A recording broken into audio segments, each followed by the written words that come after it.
Sparta did not ask its soldiers to be brave. It made fear useless. Most armies in the ancient world accepted fear as natural. Men panicked, lines fractured, battles collapsed. Sparta treated fear differently, not as an emotion to overcome, but as a flaw to be engineered out of the system. Sparta understood a brutal truth. Fear does not disappear when men are inspired. Fear disappears when men have nowhere to send it. From childhood, Spartans were conditioned to understand that fear was not weakness. Fear was disobedience. At the age of 7, Spartan boys were removed from their families and placed into the agoge. This moment mattered more than any battle. It was the first severing. The agoge was not a school. It was not training. It was controlled deprivation. Food was scarce by design. Clothing was minimal by design. Comfort was removed by design. A boy who expected safety could hesitate. A boy who expected care could break. Sparta did not want resilient children. It wanted children who stopped expecting protection. Hunger forced boys to steal, but punishment followed if they were caught. Not because stealing was wrong, but because failure was unacceptable.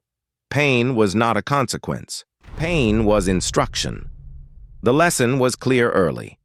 Survival required awareness. Endurance required silence. Fear accomplished nothing. As boys grew older, fear was tested publicly. Not in controlled trials, not in private discipline. Weakness was exposed in front of peers. A Spartan did not fear pain. Pain was temporary and shared. What he feared was isolation. Sparta weaponized shame more effectively than any blade. A man who showed cowardice was not executed. Execution ended the lesson too quickly. Instead, he was allowed to live. He was denied honor, denied respect, denied belonging. He could not hold office. He could not marry normally. He could not escape recognition. Every glance reminded him of failure. Sparta understood that fear thrives when survival is still meaningful. By turning life itself into punishment, Sparta inverted instinct. Death was not the worst outcome. Living without status was. This redefined battlefield behavior. A Spartan advanced not because he lacked fear, but because retreat destroyed his identity. Even victory was regulated. Other armies celebrated triumph loudly. Sparta restrained it. Excess pride created individuality. Individuality threatened cohesion. Returning warriors were expected to remain controlled, emotionless, measured. Victory was not freedom. It was another inspection. Because the moment discipline relaxes, fear returns. Sparta extended control beyond the battlefield, into daily life, into reputation, into memory. A Spartan did not fight for glory. He fought to remain acceptable.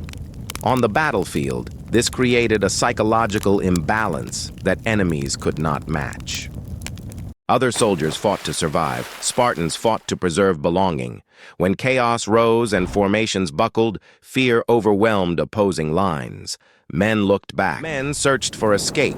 Spartans had none. Behind them waited disgrace. Ahead of them waited duty. So they advanced. Not faster, not louder, not recklessly, just forward. This is why Spartan formations held when others collapsed. Not because they were stronger, but because fear no longer offered an alternative. Sparta did not remove fear biologically. It redirected fear structurally. Fear pointed inward toward disobedience, toward shame, toward exclusion.